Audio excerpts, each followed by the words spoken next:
Okay, कैसे आप सभी प्यारे बहनों। आज हम बहुत ही दिनों बाद अंग्रेजी के बारे में पढ़ेंगे। अंग्रेजी के बारे में, अंग्रेजी व्याकरण में टेंस के बारे में चर्चा करेंगे। इससे पहले हमने 2 टेंस पढ़ चुके हैं। पहला टेंस पढ़ा था हमने सिंपल प्रेजेंट टेंस, इसके बाद दूसरा टेंस पढ़ा था प्रेजेंट कंटिन्यूअस टेंस। अब तीसरा टेंस की बारी है प्रेजेंट परफेक्ट टेंस। नाम से हमें इसकी परिभाषा क्लियर हो जाती है, इसके बारे में हमें सामान्य सी जानकारी मिल जाती है। प्रेजेंट परफेक्ट टेंस, प्रेजेंट यानी होता है वर्तमान, परफेक्ट यानी काम का पूरा होना पाया जाता है, परफेक्ट पूरा काम पूरा होता है। प्रेजेंट परफेक्ट टेंस के बारे में हम आज अधिक से अधिक जानकारी प्राप्त करेंगे। और यदि यह वीडियो आपको अच्छा लगे, इसमें आपको अच्छा समझ में आए, तो हमारे चैनल को जरूर सब्सक्राइब करें, शेयर करें और लाइक करें। ध्यान देंगे मित्रों, साथियों, भैया बहनों, ध्यान से देखेंगे। प्रेजेंट परफेक्ट टेंस के बारे में चर्चा करेंगे। परिभाषा बहुत सिंपल सी है। इस टेंस के अंतर्गत वर्तमान काल में किसी काम का होना पाया जाता है, यानी कि ये जो टेंस रहेगा इसमें वर्तमान काल में कोई काम पूरा हो जाएगा, काम पूरा होने की स्थिति इसमें पाई जाएगी, ये इसकी कंडीशन रहेगी। दूसरी बात करते हैं हम पहचान की। इसकी पहचान क्या रहेगी, पहचान के बारे में हम चर्चा करेंगे। तो इसकी पहचान क्या रहेगी? पहचान के लिए वाक्य के अंत में चुका है, चुकी है, चुके हैं, चुका हूं आदि शब्द आते हैं। यानी काम पूरा हो जाएगा तो चुका है, चुकी है। जैसे मैं खाना खा चुका हूं तो काम पूरा हो गया। मैं बाजार जा चुका हूं, काम पूरा हो गया। मैं पानी पी चुका हूं, काम पूरा हो गया। इस प्रकार के सेंटेंस में आपको मिलेंगे। या फिर ऐसा भी आ सकता है लिया है, लिए है, ऐसे शब्द भी आ सकते हैं।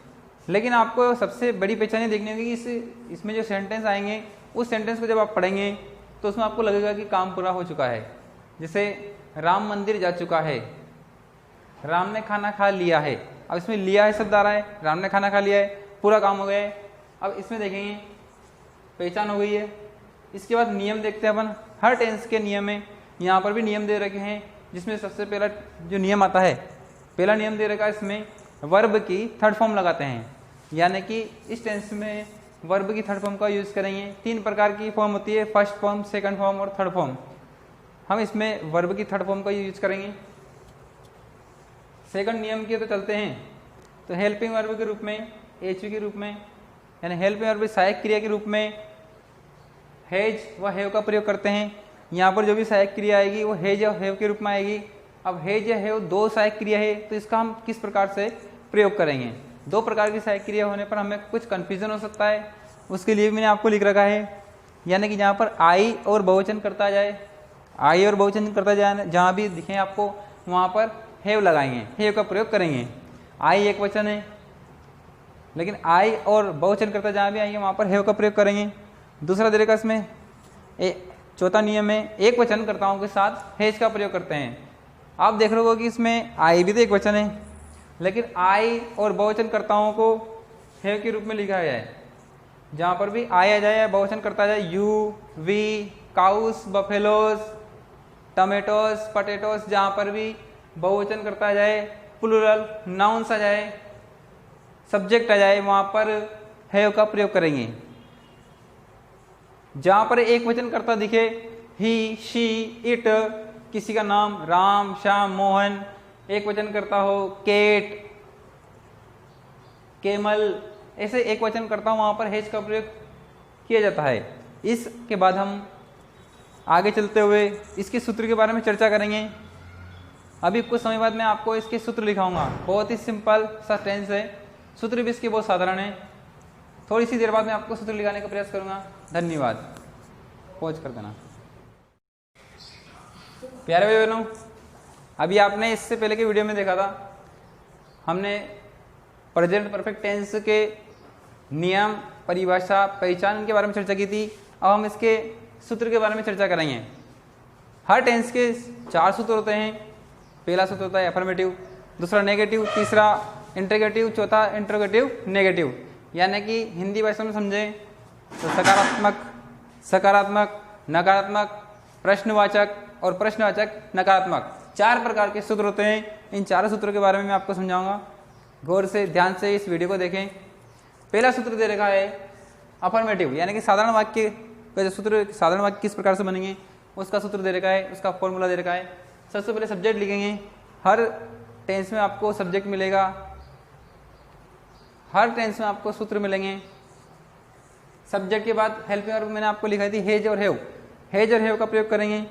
अब हेज का प्रयोग कहाँ करते हैं, हेव का प्रयोग कहाँ करते हैं, आपको मैं इससे पहले के नियम में, इससे पहले के जो वीडियो बना उसमें नियम समझा चुका हूँ। हेज के बाद हम वर्ब की थर्ड फॉर्म लगाएंगे, वर्ब की थर्ड फॉर्म यूज करनी है, फर्स्ट सेकंड यूज नहीं करनी है। इसके बाद ऑब्जेक्ट यूज करेंगे, उसमें कर्म क्या कर रहा है वो उसको लिखेंगे। फिर इसके बाद अदर, जो शेष वाक्य बचेगा, अन्य वाक्य जो बचेगा उसको लिखेंगे। नेगेटिव का सूत्र देखेंगे, नकारात्मक वाक्य का सूत्र देखेंगे। सबसे पहले सब्जेक्ट आएगा, उसके बाद हैज हैव के बाद ही आपको नोट लगाना है, यानी कि सहायक क्रिया के बाद हेल्पिंग वर्ब के बाद आप नोट का प्रयोग कर सकते हैं। इससे पहले आपको नोट नहीं लगाना है। नोट के बाद वर्ब की थर्ड फॉर्म यूज करेंगे। वर्ब की थर्ड फॉर्म आपको चारों सेंटेंस में, चारों प्रकार के वाक्यों में यूज करनी है। इसके बाद ऑब्जेक्ट आएगा, यानी इसमें कर्म क्या है वो यूज करेंगे। इसके बाद अदर, जो शेष वाक्य रहेगा उसको लिख देंगे। इंटरोगेटिव की बात करते हैं तो सबसे पहले हैज आएगा। इंटरोगेटिव में प्रश्नवाचक जो वाक्य रहते हैं उसमें सबसे पहले हेल्पिंग वर्ब सहायक क्रिया यूज की जाती है, तो सबसे पहले हैज प्रयोग कर लेंगे। इसके बाद सब्जेक्ट आएगा, सब्जेक्ट के बाद वर्ब की थर्ड फॉर्म देखते जाएंगे आप, नियम सामने लिखा रहा बोर्ड पे। सब्जेक्ट के बाद वर्ब की थर्ड फॉर्म, इसके बाद ऑब्जेक्ट आएगा। ऑब्जेक्ट चारों प्रकार के वाक्य में आपको मिलेगा। इसके बाद अदर आएगा। अदर के बाद आप अगला वाक्य देखेंगे, अगला जो फॉर्मूला सूत्र देखेंगे इंटरोगेटिव नेगेटिव। चौथे प्रकार का जो फॉर्मूला है इंटरोगेटिव नेगेटिव, प्रश्नवाचक नकारात्मक। जो आपने अभी इंटरोगेटिव सूत्र देखा है हैज सब्जेक्ट प्लस वर्ब की third form plus object plus other. आप जब इंटरोगेटिव नेगेटिव सूत्र बनाएंगे तो उसमें आपको इस वाले सूत्र में नोट लगा देना है, तो आपके नीचे वाला सूत्र भी कंप्लीट हो जाएगा। यानी कि सब्जेक्ट के बाद नोट यूज करना है। देखिए has subject plus note, subject के बाद नोट लिख दिया। इसके बाद वर्ब की third form plus object plus other, ये आपको लिखना है। सूत्र बनने के बाद वाक्य निर्माण किस प्रकार से किया जाता है, वाक्य किस प्रकार से समझाए जा सकते हैं, किस प्रकार से बनाए जाते हैं, ध्यान देंगे। पहला वाक्य मैंने आपके उदाहरण के लिए लिया है। फर्स्ट वाक्य दे रखा है मैं खाना पका चुका हूँ, मैं खाना पका चुका हूँ। यानी कि इसमें सब्जेक्ट क्या है, काम कौन कर रहा है, इसमें मैं शब्द इसमें काम कर रहा है। मैं खाना पका चुका हूँ।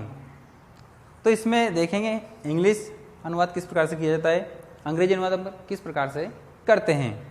मैं खाना पका चुका हूँ, इसमें मैं सब्जेक्ट है। Subject, verb, helping verb, object, इनके बारे में आपको इनसे पहले के टेंस में समझा चुका हूँ। आगे देखेंगे मैं खाना पका चुका हूँ, मैं के लिए आई आ गया है, सब्जेक्ट आ गया है। इसके बाद सूत्र के हिसाब से देखते हैं तो सब्जेक्ट आ गया है आई। इसके बाद हैज और हैव दे रखा है। आई और बहुवचनकर्ताओं के साथ हम हैव का प्रयोग करते हैं, इसलिए यहाँ पर हैव आएगा। इसके बाद वर्ब की थर्ड फॉर्म लगाएंगे। हैज के बाद वर्ब की थर्ड फॉर्म लगेगी। वर्ब यानी इसमें क्रिया क्या हो रही है, पकाने की क्रिया हो रही है, पका चुका हूँ, पकाने की क्रिया हो रही है। पकाना के लिए इंग्लिश में वर्ड आता है कुक। कुक की स्पेलिंग होती है COOK, कुक। इसकी वर्ब की थर्ड फॉर्म हम यूज करेंगे, ed लगा देंगे तो वर्ब की थर्ड फॉर्म बन जाएगी कुक्ड। वर्ब की थर्ड फॉर्म के बाद ऑब्जेक्ट आता है, यानी कि खाना। इसमें ऑब्जेक्ट वैसे दे नहीं रखा है, जिस सेंटेंस में यदि ऑब्जेक्ट आए यानी कि कर्म आए उसको हम लिख देंगे, जिस सेंटेंस में नहीं आए उसको छोड़ देंगे। तो I have cooked the food, इसमें ऑब्जेक्ट दे रखा है वैसे, यानी कि क्या कर रहा है वो, खाना बना रहा है। तो ये कर्म क्या है उसका, खाना बनाना, भोजन बनाना। तो फूड क्या है इसमें, ऑब्जेक्ट। और ध्यान से क्लियर समझेंगे। सब्जेक्ट, हेल्पिंग वर्ब हैज दे रखी है। इसके बाद वर्ब की थर्ड फॉर्म दे रखी है कुक्ड। इसके बाद ऑब्जेक्ट दे रखा है। और इसमें एक और चीज दे रखी है अदर यहाँ पर दे नहीं रखा है, यानी कि वो लिखता कि मैं रसोई घर में खाना पका चुका हूँ, तो रसोई घर क्या आता, अन्य आ जाता, अदर आ जाता। इसमें रसोई घर नहीं दे रखा है, डायरेक्ट दे रखा है मैं खाना पका चुका हूँ। तो इसका सिंपल सा सेंटेंस बन जाएगा I have cooked the food. Negative वाक्य की तरफ देखेंगे। नेगेटिव वाक्य किस प्रकार से बनाए जाते हैं, अफर्मेटिव को डायरेक्ट नेगेटिव बना सकते हैं, यानी कि यदि आप हैव के बाद नोट लिख देते हैं तो नेगेटिव वाक्य बन जाता है। देखिए I have not cooked the food. Affirmative से नेगेटिव बनाने के लिए बहुत सिंपल सा है, बस नोट लगा दो। यानी कि हेल्प वर्ब के बाद नोट लगाने पर नेगेटिव वाक्य का निर्माण हो जाता है। लेकिन यदि हम सूत्र के हिसाब से चलते हैं तो वाक्य दे देगा मैं खाना नहीं पका चुका हूँ। तो सूत्र के साथ चलते हैं तो सबसे पहले दे देगा सब्जेक्ट आया जाएगा, इसके बाद हैव आ जाएगा, तो यहाँ पर आई के हिसाब से हैव आएगा। इसके बाद नोट आएगा, नोट के बाद वर्ब की थर्ड फॉर्म दे रखी है, वर्ब की थर्ड फॉर्म कुक्ड लिख देंगे। कुक्ड के बाद द फूड जिसमें लगा हुआ है वो कभी इसमें आ जाएगा नेगेटिव में, केवल हम हैव के बाद नोट लगा देंगे। अगला वाक्य देखते हैं हम, इंटरोगेटिव वाक्य। इंटरोगेटिव सेंटेंस किस प्रकार से बनाए जाते हैं, प्रश्नवाचक वाक्य किस प्रकार से बनाए जाते हैं। क्या मैं खाना पका चुका हूँ, प्रश्न कर रहे हैं इसमें, क्या मैं खाना पका चुका हूँ, प्रश्नवाचक वाक्य है, इंटरोगेटिव सेंटेंस है। तो इंटरोगेटिव सेंटेंस में यदि हम सूत्र से बनाएंगे तो सबसे पहले जो सूत्र में लिखा हुआ है हैज हैव, सबसे पहले हैज या हैव में से हम यूज करेंगे तो हैव लगेगा, क्योंकि इससे पहले के वाक्य में भी हम हैव लगा चुके हैं। इसके बाद सब्जेक्ट आ जाएगा आई, इसके बाद वर्ब की थर्ड फॉर्म आएगी कुक्ड, फिर द फूड जो ऑब्जेक्ट बचेगा वो आ जाएगा। देखिए इसमें इंटरोगेटिव में हैज दे रखा है तो हमने हैव का यूज कर लिया है। इसके बाद सब्जेक्ट आई लगा दिया है, वर्ब की थर्ड फॉर्म लगा दिए कुक्ड, इसके बाद ऑब्जेक्ट द फूड लगा दिया है, फिर अदर लगाना है, अदर इसमें है नहीं। इसके बाद प्रश्नवाचक चिन्ह का उपयोग करना है। ध्यान रखना है इंटरोगेटिव वाक्य में, प्रश्नवाचक वाक्य में हमेशा प्रश्नवाचक वाक्य लास्ट में प्रश्नवाचक चिन्ह लगाया जाता है। यदि आप प्रश्नवाचक चिन्ह नहीं लगाओगे तो आपका वाक्य गलत हो सकता है। अगला देखते हैं इंटरोगेटिव नेगेटिव। चौथे प्रकार का जो सेंटेंस होता है वो होता है इंटरोगेटिव नेगेटिव, यानी प्रश्नवाचक और नकारात्मक। इसमें प्रश्न भी किया जाता है और मना करने का भाव भी झलकता है। क्या मैं खाना नहीं खा चुका हूँ, प्रश्न करते हैं। कभी बच्चा घर में भूल जाता है क्या मैं खाना नहीं खा चुका हूँ, उसे याद आती है पूछता है कि क्या मैं खाना नहीं खा चुका हूँ। तो ये इसमें मना भी कर रहे हैं और प्रश्न भी किया जा रहा है, क्या मैं खाना नहीं पका चुका हूँ, क्या मैं खाना नहीं पका चुका हूँ। तो इंटरोगेटिव नेगेटिव बनाएंगे तो इंटरोगेटिव और इंटरोगेटिव नेगेटिव में यदि हम नोट लगा देते हैं तो अपना वाक्य सेंटेंस बन जाता है। देखिए have I cooked the food, अब इसी सेंटेंस में यदि हम आई के बाद नोट यूज कर लेते हैं तो आपका interrogative sentence interrogative negative sentence बनकर तैयार हो जाता है। और यदि आप सूत्र के हिसाब से चलते हैं तो सबसे पहले हैव में से कोई भी एक हेल्प वर्ब यूज कर लेंगे, इसके बाद सब्जेक्ट, फिर नोट, फिर वर्ब की थर्ड फॉर्म, फिर ऑब्जेक्ट, फिर अदर, और लास्ट में जो आता है अपने चौथे प्रकार के सेंटेंस में वो आता है अदर के बाद प्रश्नवाचक चिन्ह। तो यहाँ पर देखिए हैव आ रहा है, इसके बाद आई सब्जेक्ट आ रहा है, फिर नोट आ रहा है, फिर वर्ब की थर्ड फॉर्म कुक्ड आ रही है, इसके बाद द फूड, इसमें ऑब्जेक्ट आ रहा है, इसमें अदर नहीं दे रखा है, अन्य शेष वाक्य नहीं दे रखा है। अब इसके बाद में आपको आगे और सेंटेंस समझाऊंगा। यदि आपको ये वीडियो अच्छा लगा हो तो इसको लाइक, शेयर और सब्सक्राइब जरूर करें। धन्यवाद।